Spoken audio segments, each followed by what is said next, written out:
seats.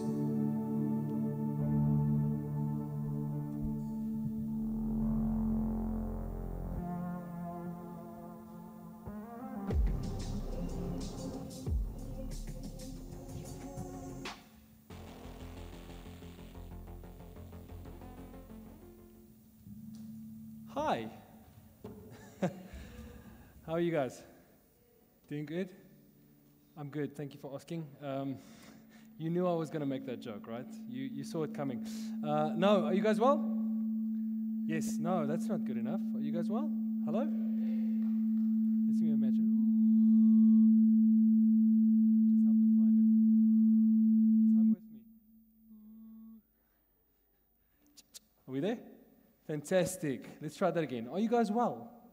Fantastic. That's amazing. So I want to tell you a quick story before we get started. So we obviously moved here a little while back, and this is the home that we're living in currently. That's last year, like October-ish, when we started looking for homes in the area. And how beautiful is that yard, huh? Not exactly brilliant. So what the owner did, we're renting, what the owner did is he planted new grass, and it looked something like this. Almost there, right? Not yet. Is there anybody in the building who likes gardening? Oh, yes. I bet you not more than me. I love gardening. I love just getting my hands dirty, cutting grass, wheat eating, like all of the things. I love doing it. Weeding, I love it. But fortunately for us, we've got a brilliant guy called Dan Moore who does our garden for us on a weekly basis. It's included in the rent, so that's amazing. So I occasionally join him in the garden, but most of the time he does his thing. And the lawn looked like this, and he started mowing it. And I thought that's strange. It's not much to cut there, but he was cutting anyway, like every third day, just cutting it. So I Googled this, and it turns out you actually need to cut grass for it to grow. Did you know this? For grass to really thrive, you need to cut it regularly, even if it's not healthy in that moment. So Dan Moore, every, I want to say, third or fourth day, he came in and cut the grass, like the whole yard. I've got this one at the front and like two yards at the back. So it's a lot of grass. And this was a couple of weekends ago when we had a picnic with LaRue and Nikki and their kid. And I mean, come on, that's right. Jealous. Let's give Dan Moore a hand. I mean, it's amazing. It's amazing. So now we can have picnic there. Now you're thinking like, Cobus, what does this have to do with church? What does the story have to do? Absolutely nothing. I just wanted to show you my yard. I'm kidding, of course. No, we're diving into a piece of scripture. I want you to open up with John at John 15. John chapter 15. So Matthew, Mark, Luke, and John. It's the fourth book in the New Testament. It's a brilliant piece of scripture, and we're going to read through it, and you're going to see why I told you this story in a moment. It's going to be on the screen as well. I'm going to give you a moment to get there. John chapter 15, verse 1 to 4. John chapter 15, verse 1 to 4. Are you there? I'm hearing pages, which is great. It's fantastic. I'm stalling. It's okay. John 15, verse 1 to 4. And if you've got your pen ready to do some highlighting, this is important. Read with me. It says, I am the true vine, and my Father is the vine dresser. Every branch in me that does not bear fruit, he takes away. And every branch that does not bear fruit, he prunes, that it may bear more fruit. Already you are clean because of the word that I've spoken to you. Abide in me, and I in you. As the branch cannot bear fruit by itself unless it abides in the vine, neither can you unless you abide in me. Now, let me give you some context on the scripture. So as we're reading this, if you read the Gospel of John, it's actually a fascinating book, and it's really well put out. Like, John was a master at crafting this work. It wasn't just an accident that he penned all these words. He actually took a lot of his life and a lot of time to think about how he's going to give an account of Jesus' life. Let's give some more background about who John was. John was one of the 12 apostles, one of the 12 guys that Jesus chose in his life on earth to walk with him for 3 years before he went to the cross. John was extremely close to that. More than just being one of the 12, he was part of what we call the three. So we've got the 12 apostles, and then you've got these three guys, which is Peter, James, and John, the guy who wrote this book, and they were extremely close to Jesus. For example, when Jesus goes on his own to the mountain to pray, he calls these three guys to come with him, and they experience what we call the Transfiguration, where Jesus meets with Moses and Elijah. It's an incredible scripture, go and read it. But these guys are incredibly close. If you go ahead and you come to the Last Supper, you know that scene where all of them are around the table and Jesus is breaking bread, he's instituting communion. John actually writes and he documents that he's the guy who was closest to Jesus at the table, so much so that he put his head on Jesus' shoulder. That's how close they were.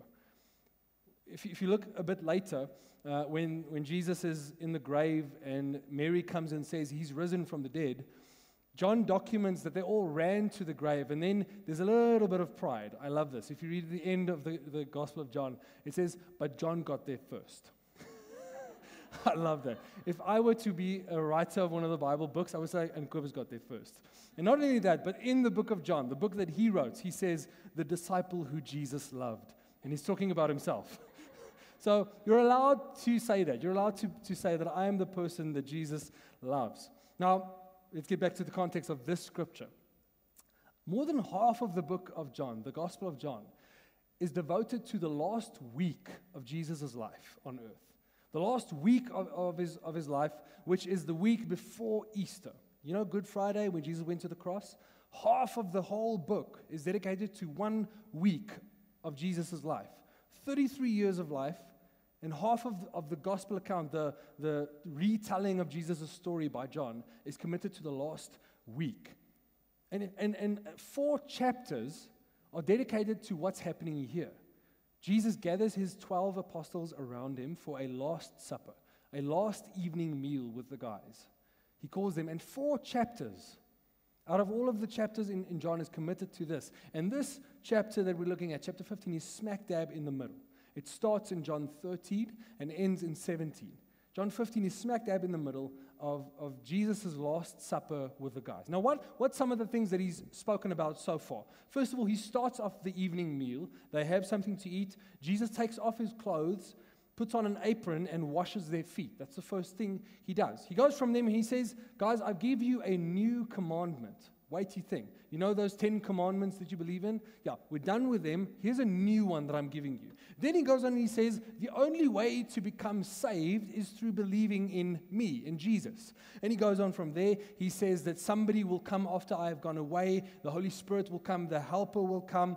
And he says that the Holy Spirit will be the manifestation of myself in you. I will live in you. I'll be in your heart. And he goes from there and he tells them what to do after he's resurrected from the cross. That was a weighty dinner. That's a tough supper, right? Sitting down for one meal, and Jesus just unloads all of this stuff on them. And I can just imagine John sitting in the corner, like trying to make notes. Yes, Jesus, yes. This is a weighty thing. And in the middle of this, he says this. He says, I am the vine. I'm the vine. You guys are the branches. You guys are the branches coming out of me. So just a bit of plant biology. Let's say that the vine was was something that that existed in Jesus' time as well. A vineyard would exist, and they have these rows of vines. And there's 3 characters that Jesus says here. He says, "I am the true vine," which is like, let's use a tree as an example, which is the tree trunk. That's the vine of the vineyard. So it's the main part going into the ground with the roots going in, right? Then you get the second character, the branches. The branches are the things that come out of the trunk, and they're the things that carry the leaves and the fruit, right? And the third character is the vine dresser, the gardener, Dan Moore, right? Walking, cutting grass in the garden and feeding the plants and giving them nutrients and giving them water, making sure that all the plants are correctly spaced and the grass is neat. Those are the 3 characters spoken about here. And Jesus says this crazy cool thing. He says that for you to have access to the nutrition of the gardener, you need to be connected to the tree. The branches cannot live without the tree. To who is that news? You need to go back to grade 9 biology. Branches don't work that way. Have you spotted okay, you see it, right? We're going to get there. Just stay here. We're going to get there. Just stay with me. He makes a statement. He says, whoever is apart from me, you cannot live. You cannot survive. You cannot have access to the food and nutrition if you do not stay connected to me. Does that analogy make sense? So from now on, if you see vine, just think tree trunk, and if you see branches, think branches, and if you think gardener, just think gardener. Does it make sense? Are you with me? Let me check. Are you with me? Yes? Fantastic. All right. Read this with me. We're going to start in verse 3. Because he says this, already you are clean because of the word that I've spoken to you. Already you are clean. Now, what does he mean here? Because this sometimes is so much of a misunderstanding in faith. There's such a misunderstanding of if we are in Christ, we need to go and work, right? If you are a Christian, now you have to work hard to keep God's approval. And if you're not a Christian, you have to work even harder. You need to do a lot of stuff. You need to bear a lot of fruit in order to be connected to the vine. But Jesus makes a statement. He says, you are already clean. Now, that word is very, very interesting that he uses. If he says clean, it's the word kathairo. Say kathairo. Well done. It means to cleanse or to purify. So it's a verb. It's a verb meaning I cleanse something and I purify something. I make it clean. Now, if we look at that scripture, the first time he says he prunes everything, every branch that does not bear fruit, he prunes. Remember, you've got it in front of you. He prunes every branch that does not bear fruit. That's the word. He kathairos those branches. He cuts them off. He cleans them. The word prune literally means to clean. Have you got that? So when he says every branch that does not bear fruit, he prunes, you can substitute that with saying every branch that does not carry fruit, he cleanses, right? Do this. He cleanses, right? He cleanses. And now he goes on and he says, you are already clean, which is an adjective, and it's the word katharos. So the first one, just jog your memory, kathairo, and the second one, katharos. Do you hear the connection? Same root. It's one is the verb, the other one is the adjective, which means something that is clean and something that is pure. What Jesus is saying that you've already been snipped. You've already been cleansed. You've already been pruned. What is he doing here? Remember the context. He's sitting with his 12 apostles, and he says, guys, the work is going to be done for you. You are already clean. And then he says the following. Let me just go back one scripture. He says, already you are clean because of the word that I've spoken to you. You're clean because of the word. Now, don't stress. I can see the confusion. I can see I can actually hear some of you. It's okay. Just stay with me for a moment. All of this is going to come together in a moment. So let's just recap. He says, you're already clean, you're already pruned, which means you have borne fruit, because otherwise you would have been pruned, you have been cleaned. But you've been cleaned because of the word that I have spoken to you. Let's just catch up here on my presentation. Boom, boom, boom. Nope. Let's read the whole passage of the beginning of this book. Because this is the start of this whole book. So he uses that word, the word.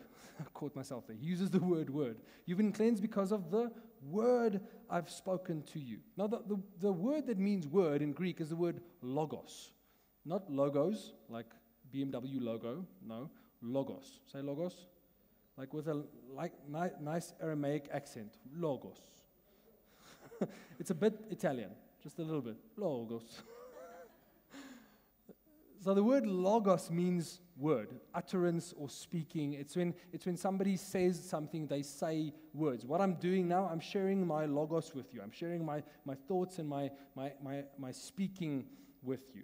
Now, when he says, because of the word you have been cleansed, I think immediately what John is reminded of is the beginning of Genesis. If you go read Genesis 1 verse 1, it says, in the beginning, God said, let there be light.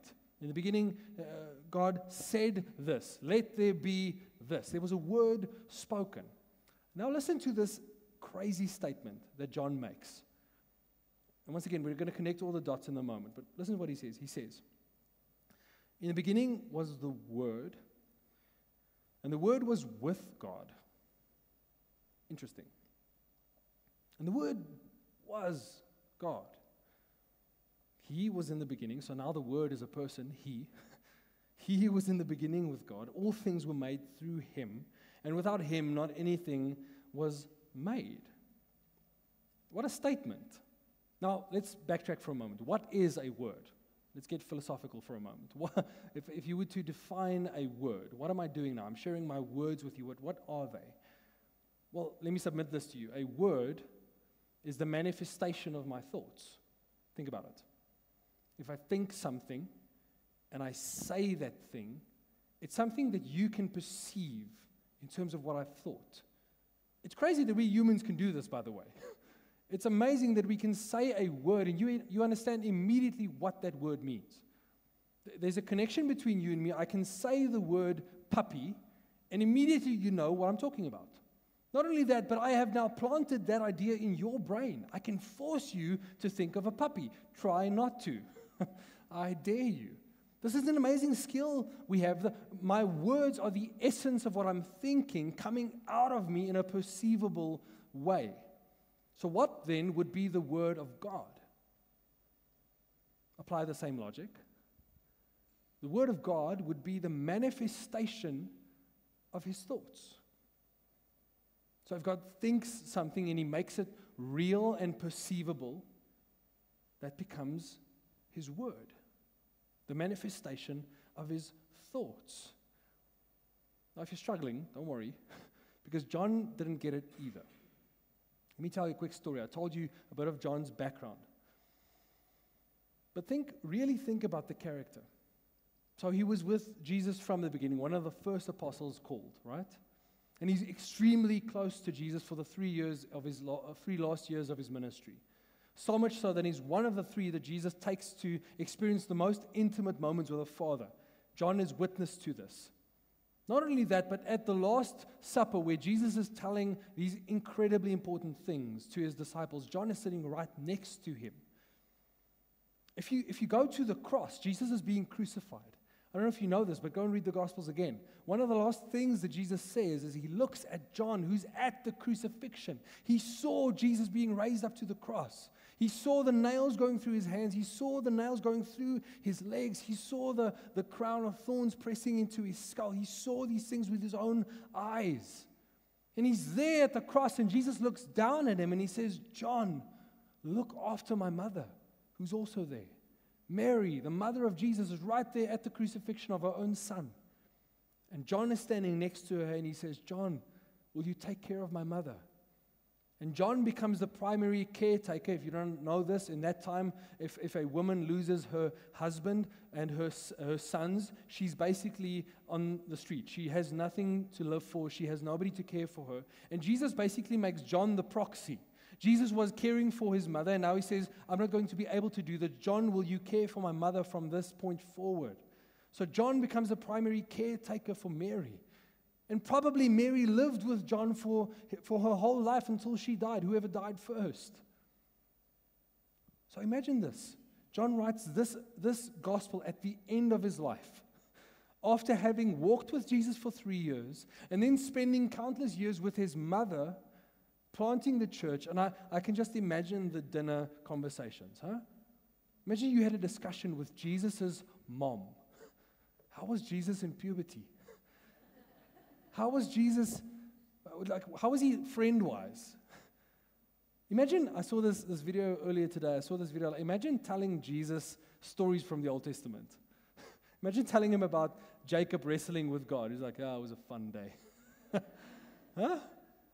And John has all these intimate discussions probably with the mother of Jesus. And after all of that, after years and years of doing research and writing down what he remembers about Jesus, seeing it firsthand, he pens this, and this is how he starts introducing Jesus to the world. Because he does not want you to miss what he missed for the 3 years of Jesus' life.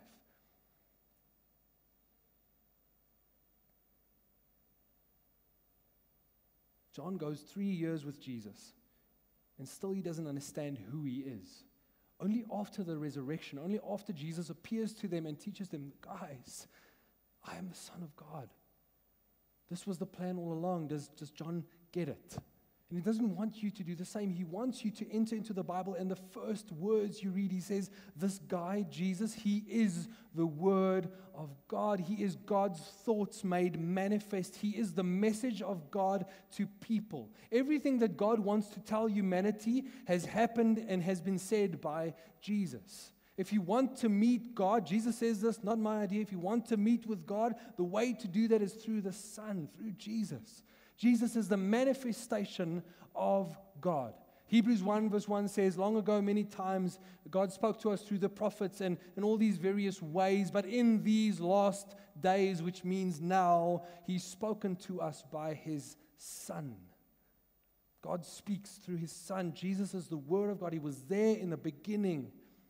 Everything was made through Him. Without Him was nothing made. That means Jesus made you. Wow. The guy who made galaxies and made you comes and dies in your stead. Huh? Wow.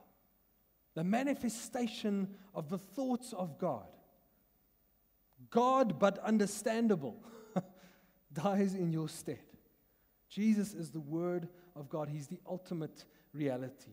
He's the perceivable person of the Trinity. He's the part of God that you can know and meet and understand and get to know better.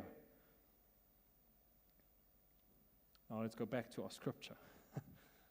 He says, already you are clean because of the word that I have spoken to you.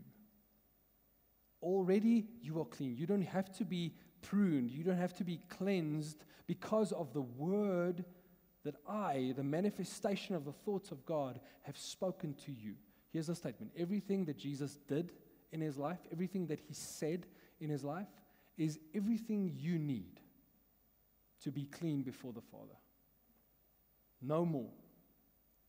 No more. In short, that means that it's not up to you. He does the work. He does the cleansing through who He is and what He teaches. And when you engage with that, that makes you clean. You are clean. I know you're probably asking, okay, great, that's very nice and philosophical and theological, Quibus, but what now? What do I do? What do I do with that? Now, the good news is that Jesus thought about that exact same question, because in verse 4 He says this. He says, abide in me. This is a rabbit hole we could go down, but I'm not going to. Go and research that word, abide. Go and research just the scripture. It's so powerful. Abide in me and I in you, as the branch cannot bear fruit by itself. Neither can you unless you abide in me. Now, as I was prepping this, I thought of, I need like a illustration. I need to show you. I can't just tell you. I need to show you. And I realized, wow, Jesus did the work for me. So I'm just going to use His illustration, if that's all right. Can I do that? So I got this branch, right? Is this living? No, it's dead. Dead as a doorknob. Just going to take this quickly. You can't really tell. If I just bring this here for a moment, you can't really tell that this is dead, right? Not yet. Not yet. And if I were to take some duct tape, we've got some duct tape here somewhere. Don't worry. If I were to take some duct tape and fasten this to a tree outside and you walked past, you would probably not notice that it's dead. Am I right? Aren't we like that sometimes? Sheesh. Shock, sorry. I know. Just a thought. No, this thing is dead. I mean, I cut it off from a tree. The tree is fine. The tree is going to live on. This does nothing to the tree. The tree will heal this wound, but this will not survive, right? How would I make this survive? Well, what do plants need? Plants need three things, right? They need oxygen, they need nutrients, and they need sun. Two nutrients mainly. One they get out of the ground, and the other they get from water, right? So I've got some ground and some water here, so let's see if we can revive this thing. We're going to do it. You and me. Playing operation tonight. So I've got some ground and some water, so let's do it. I'm going to revive the tree. So sometimes we're dead and we think, well, if I just do the right things, if I read a bit more Bible.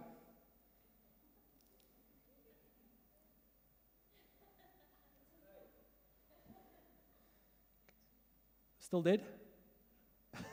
Still dead. This does nothing. Okay, well, maybe, some of you are really frightened that I'm doing this, right? Maybe if I just pray a bit more.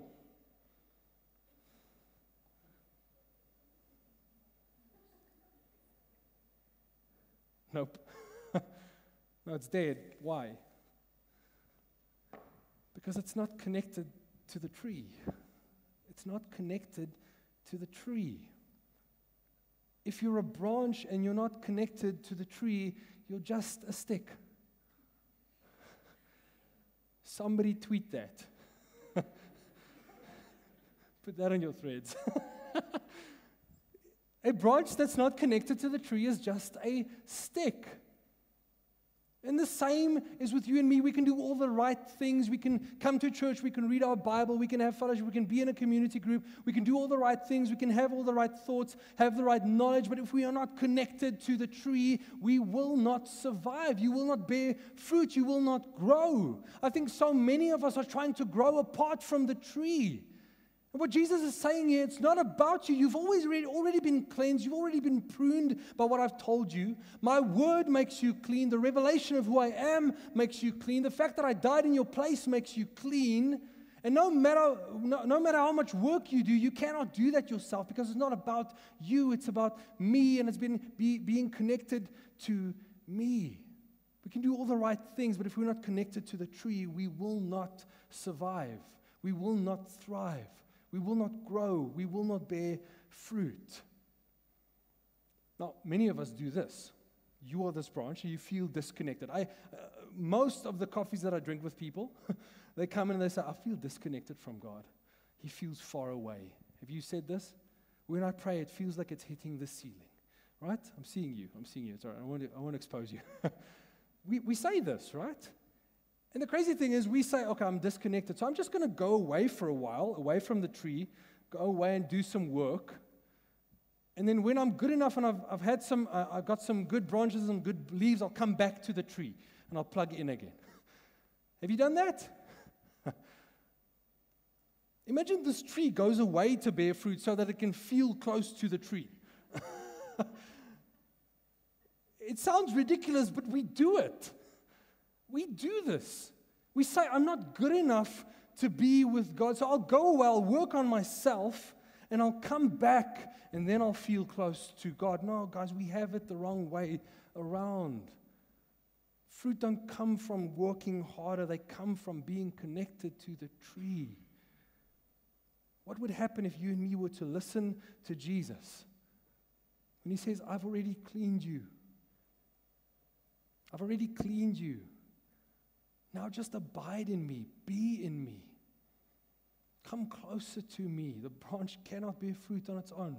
You cannot grow on your own. Here's the takeaway for today. Here's the main thing. If you remember one thing, take a photo of this. I'll send it to you afterward. But this is the one thing. I think too many of us are living for Jesus, as in doing things for him. I'm reading my Bible for him so that I can be in his good books. I'm giving away my money. I'm doing charity so that I can be a good Christian so I can go to heaven one day. And I think not enough of us are living from Jesus. It's not about living for Jesus. Now, don't get me wrong, it's good. It's good to say, Lord, thank you for what you've done for me. Because of what you've done for me, I will do this for you. That's a good place to be. But if you're in a place where you're saying, I'm going to do this so that God will like me, so that he will love me, so that I'll be okay in eternity, I tell you, you're missing it. Look at me, you're missing the point. Jesus did not do all the work so that you can try by yourself. He did it all so that you can just abide in him. This is the beautiful last part of this metaphor. If that thing is connected to the tree, it will grow. No matter what the branch does, if it's connected to the tree, it will grow. If this was still connected, sorry to the camera guys, I'm very sorry. If this were connected to the tree and I were to pull off some of the fruit, some of the leaves, and you come back next year, they would have grown back because it's connected to the tree. That will never grow back because it's not connected to the tree. If you abide in Christ, I promise you, you will grow. I promise you, you will have fruit in your life. I promise you, it's not my idea. It's the Word of God. It's the Son of God saying this. So I'm going to ask the band to join me on stage, because what we're going to do now is we're just going to focus in on Him. It's all about Him. Like I said, we could easily rabbit trail here, because that word logos, if you just go and Google that thing, the amount of thinking that's gone into that word is crazy. Because more than just the thoughts of God, it means the ultimate reality. The ancient Greeks, when they used the word logos, they meant the reality behind all reality, the thing behind what gives everything else life. And John comes and he says, Jesus is that ultimate life force, that ultimate thing behind all of reality. If you dive deep enough into reality, you find Jesus. It's all about Him. And when we focus in on Him, we will grow. So my challenge to you tonight, I'm going to ask you to stand with me. The band is going to facilitate us in a song. And the song's lyrics goes like this. It's basically just a song celebrating the name of Jesus. It says, what a wonderful name it is. What a wonderful name it is, the name of Jesus. What a powerful name it is, the name of Jesus. Then it goes on to say, you have no rival. You have no equal. And I just want to challenge you to worship tonight. Just to maybe move your focus a bit deeper into Jesus. If you are feeling like that branch, you're far away, don't try and work your way back. You were designed to be plugged in to the tree. And the great thing about our God, He's brilliant with reattaching branches. He's brilliant with reattaching broken things. So that's my challenge tonight. I want you to just focus in on Jesus and allow Him to do what He wants to do. And if you're feeling far away, I've got good news. Tonight is the night that He's calling you close again. There's nothing you need to do. You just plug in. Just abide in me. You're already clean. Abide in Him. Can I pray for you? Fantastic. Let me pray. Father, we just want to praise you, Father. You are the ultimate reality. Jesus, you are the reality behind all else. You are the most real thing in the universe. You are the creator of the universe, Lord. You stand outside of time and matter and space and all these things that we have, Lord. You stand outside of it all. There's nobody like you, nobody as good as you, nobody as holy as you. And Father, even though you are who you are, you made yourself manifest that we can know you. And I just praise you for that, Father. And as I now stand in front of these people, Father, I pray that we and that me and the band and all the lights and stuff would just disappear, and we just focus in on you, because you are worthy of our attention. You are worthy of our worship, Lord, because you are everything. Thank you for creating us. Thank you for creating us with the capacity to connect with you. And I just ask tonight, Lord, that you would do that. Help our Holy Spirit come and help us. Amen. Amen. Let's worship.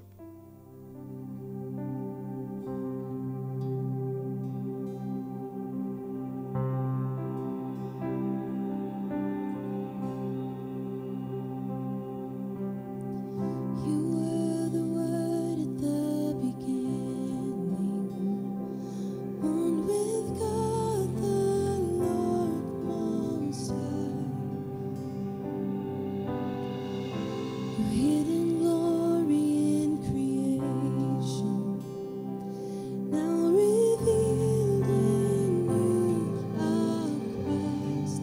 What a beautiful name it is! What a beautiful name it is! The name of Jesus Christ, my King. What a beautiful name it is! Nothing compares to this. What a beautiful name it is, the name of Jesus.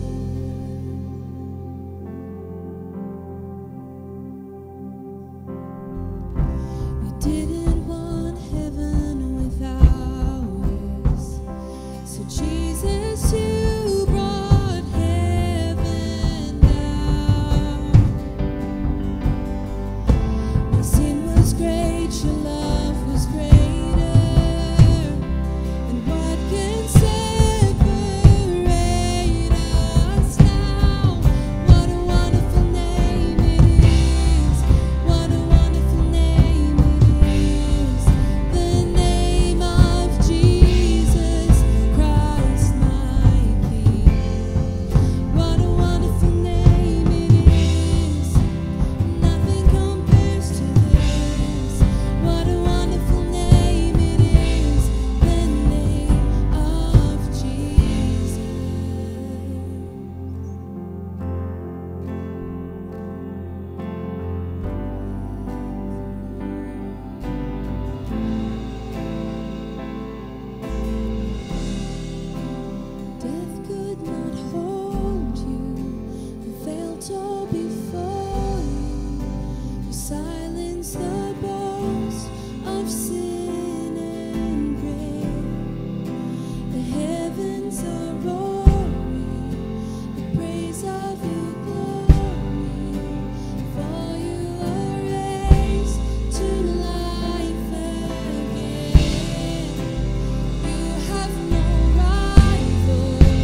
this week, you're welcome to take your seats.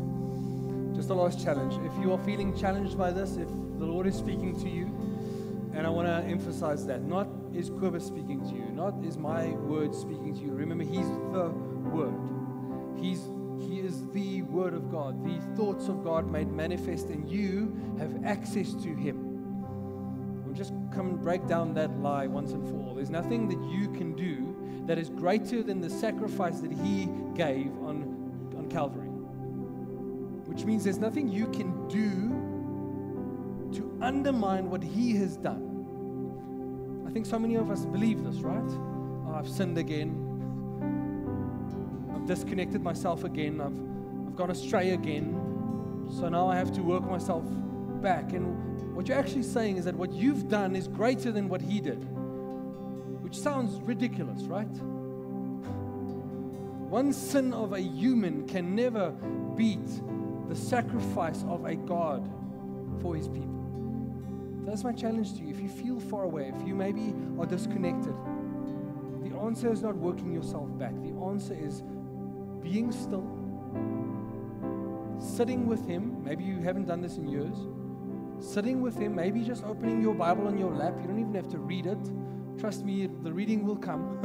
Just sit down, make a moment and say, God, I'm focusing in on You right now. Jesus, Word of God, thoughts of God, I just want to speak with You in this moment. And just tell Him, Father, I want to come back. Can I abide in You? And Revelation says, whoever knocks, He's standing at the door. Sorry, he's standing at the door knocking. We don't even do the knocking. He's standing at the door knocking at your heart. And when you open the door, He comes on in and He has a banquet with you, a feast with you. So that's just my last challenge with you. Can I do a last prayer for you? Let's pray together. Father, thank You for Your love. Thank You that there's nothing we can do to outdo what You've done on the cross, Lord. And I just pray, Holy Spirit, that You would do what I could never do and just drive this into the people's hearts in this moment. I pray as people are driving home, as they're lying in their beds tonight, Lord, that You would minister to them. Not that my words, Lord, not that my thoughts would, but that You personally, Jesus, would work in their hearts, convict them of their sins. As a loving Father who brings His kids to Him and tells Him, You are made for more than this. I believe in You. I praise You, Father, that You are going to do that. I trust You, Holy Spirit. Amen. Amen. Thank you so much, band. Can we give them a hand quickly? Thanks so much. You can cue the video. Thanks.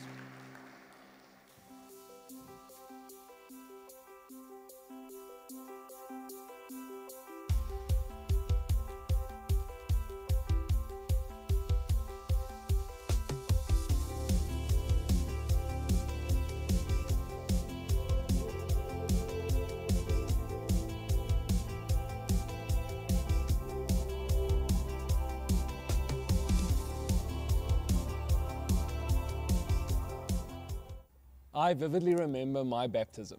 For me, it was a radical moment of obedience to Jesus, the King of my life. Jesus, who died in my place, and as He died, He took my sin and brokenness with Him.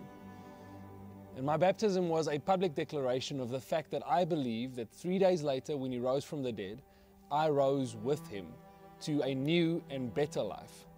So if you have any questions about the baptism, I want to personally invite you to sign up to attend our baptism discussion evening. It's going to be right before the evening service, so you won't miss anything. But we just want to hear your thoughts and maybe share ours. So I hope to see you there. Don't forget to sign up.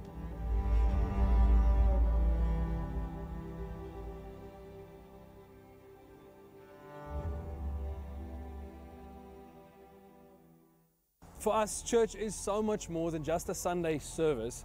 And if you are maybe visiting with us for a while now, or you're brand new, I want to invite you to our Join the Mission evening.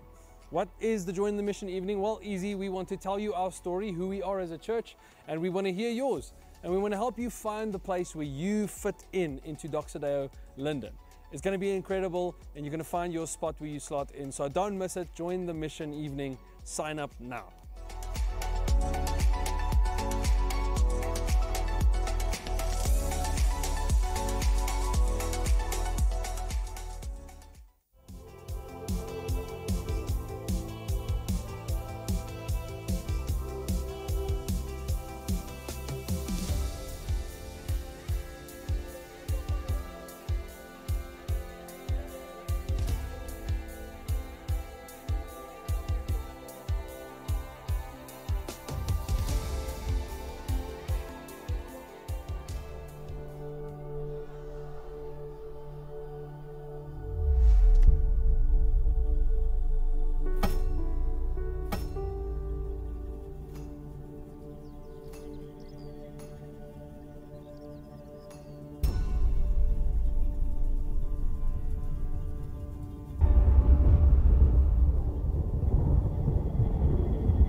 Good evening again. I'm so excited because my wife is joining me, my beautiful wife, Cece. She's joining me today on stage. And we are excited because in 2 weeks, we are celebrating Good Friday. It's the 18th of April, and we are going to celebrate it. It's only going to be a morning service at 8 o'clock for the Afrikaans, and then English service, it's going to be 9:30. And then we also have another celebration that weekend. So, on that same Sunday of Easter weekend, then we are going to have a sunrise service over at King's School. So this service is basically where klomp churches come together and we all celebrate Resurrection Sunday together. And then after that service, it's going to be at 6 a.m. on Sunday at King's School. And then after that, we're going to come back to church and we're going to have our normal services, including the Sunday service, the evening service. Awesome. So it's just a regular Sunday after that. Yeah, so if you're here for the first time, we just want to give you a warm welcome. You're so welcome here. And if you need any information, behind me you will see there's a QR code that you can scan. It will take you to our link tree, where you will have access to our WhatsApp group. You can join the WhatsApp group there, or you can go to our website. Any other information that you need will be there. And also, if you want to join a small group, you can also access it on the link tree. Yes, so speaking about small groups, you will see that we have a community wall there. So if you want to join a small group, or if you're maybe just interested in what type of small groups there are, you are a bit curious, please go take a look there at the community wall. Awesome. Then we want to just create a moment for you to give. So the last season we were talking about the 5 attitudes towards giving, and today we're talking about faith. We give because we trust that God can do more with our finances than we can do with our finances. We trust and we have faith that He can make an impact in the kingdom with our finances. And we also trust that He is providing for our finances, right? So if you want to give tonight, you'll see on your chair there's an envelope for all the different ways that you can give, or you can put cash into the envelope, and there on your way outside you will see there's orange boxes where you can put the envelope. That's it, people. We are finished with our service. So I want to really invite you to not run away. Please grab a cup of coffee outside and chat with someone. Let's start the week with community and with fellowship and with a lekker kuier before the week. Awesome. Enjoy your weekend.